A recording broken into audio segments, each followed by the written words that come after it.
Hi hello வணக்கம். Welcome to our channel day with Karunya. 2 நாளாக சரியான மழைங்க. மழை கொஞ்சம் விட்டதும் சரி பால் வாங்கிட்டு வந்துடலான்னு போனேன். போயிட்டு வரும்போது நனைஞ்சிட்டே வந்துட்டோம். கவின் வேறு என் கூடவே வந்தானா, அவனும் லைட்டாக நனைஞ்சிட்டான். வாங்கிட்டு வந்த பாலில் வந்து ஒரு லிட்டர் பக்கமாக வந்து பன்னீர் போடலான்னு எடுத்து வச்சிட்டேன். தனியாக அதை காய்ச்சிக்கலான்னு சொல்லிட்டு.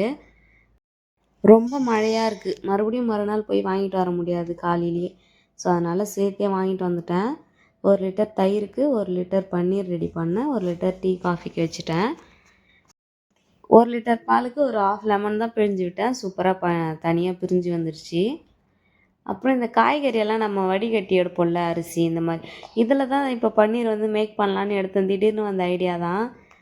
பன்னீர் மேக்கர் வந்து ஒரு ஆர்டர் போடணுன்னு ஞாபகம் வச்சுருந்தேன். பட் போட முடியல, மறந்துட்டேன். ஸோ இதில் வந்து அந்த பன்னீரை நம்ம கொட்டிட்டு நல்லா 2-3 டைம் நல்ல தண்ணியில் அலசிட்டு இதுக்கு மேலே இந்த மாதிரி ஒரு டிஃபன் பாக்ஸோட மூடி வச்சுட்டு இது மேலே ஒரு வெயிட் வச்சிடலாம். இப்போ இதை வந்து வெளியே ஒரு 1/2 மணி நேரம் வச்சுட்டு தண்ணியெல்லாம் வடிஞ்ச பிறகு ஃப்ரிட்ஜில் வச்சிடலாம். நாளைக்கு காலையில் வந்து அது பன்னீர் குழம்பு செய்ய கரெக்டாக இருக்கும். இன்றைக்கி நிறைய மழையாக அதனால் வந்து சிக்கன் வாங்கிட்டு வரேன் செய்யலான்னு சொன்னார். அதனால் முந்திரியும் கசகசாவும் கொஞ்சமாக சுடு தண்ணி வச்சு ஊற வச்சுட்டேன். எப்பவும் போல் தான் இன்றைக்கி வந்து கொஞ்சம் தேங்காய் இதெல்லாம் அரைச்சி ஊற்றி செய்யலான்னு பிளானு. வெங்காயம் இஞ்சி பூண்டு எல்லாம் நல்லா வதங்கினதும் ஒரு 2 தக்காளி மட்டும் சேர்த்துக்கிறேன். கறி குழம்புக்கு தக்காளி கம்மியாக சேர்த்தா டேஸ்ட் நல்லாயிருக்கும்.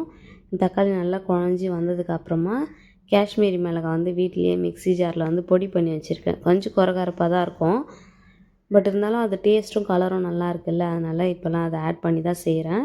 அது 2 ஸ்பூன் சேர்த்து நல்லா வதக்கிட்டு அதுக்கப்புறமா நம்ம வந்து சிக்கன் வாஷ் பண்ணி வச்சுருக்கோம், அதை சேர்த்துக்கலாம்.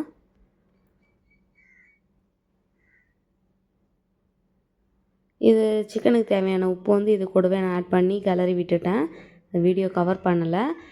இன்னொரு சைடு வந்து கொஞ்சமாக வந்து சிக்கன் தனியாக எடுத்து வச்சுருந்தேன். அது என்ன பண்ணேன்னா, எண்ணெய் மட்டும் ஒரு 2 ஸ்பூன் ஊற்றிட்டு டைரெக்டாக எண்ணெயிலே சிக்கனை போட்டுட்டு கொஞ்சமாக உப்பு மஞ்சள் தூள் இதுலேயே வந்து சிக்கன்லேருந்து தண்ணி வரும்ல, அந்த தண்ணியிலே வந்து அது வெந்து வரட்டும். அது வரைக்கும் அதை மூடி விட்டுடலாம். இப்போ இந்த சைடு குழம்புக்கு வந்து அந்த தண்ணி விட்டு நல்லா ஒரு 1/2 பாயில் வெந்துடுச்சு கறி.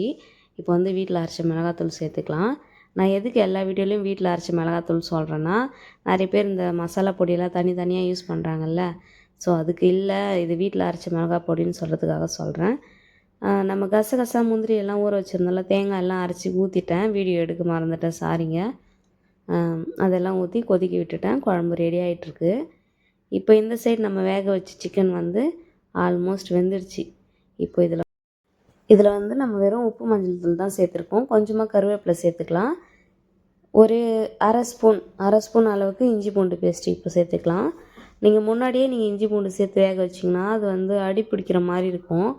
ஸோ அதனால் ஒரு 3/4 பதம் வெந்து வந்ததுக்கப்புறம் இஞ்சி பூண்டு பேஸ்ட்டு சேர்த்துட்டு இப்போ வந்து மிளகாத்தூள் சேர்த்து நல்லா பெரட்டி விட்டுக்கணும். இதை தண்ணி அதுக்கப்புறம் எதுவுமே தண்ணி ஊற்றக்கூடாது.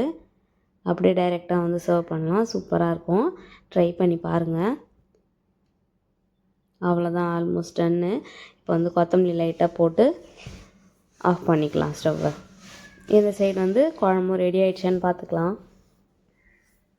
அவ்வளோதாங்க, குழம்பும் சூப்பராக ரெடி ஆகிடுச்சி. நான் தேங்காய் பால் ஊற்றுறத வந்து வீடியோ எடுக்க மறந்துட்டேன். நீங்களும் இதே போல் ட்ரை பண்ணி பாருங்கள், கண்டிப்பாக சூப்பராக இருக்கும்.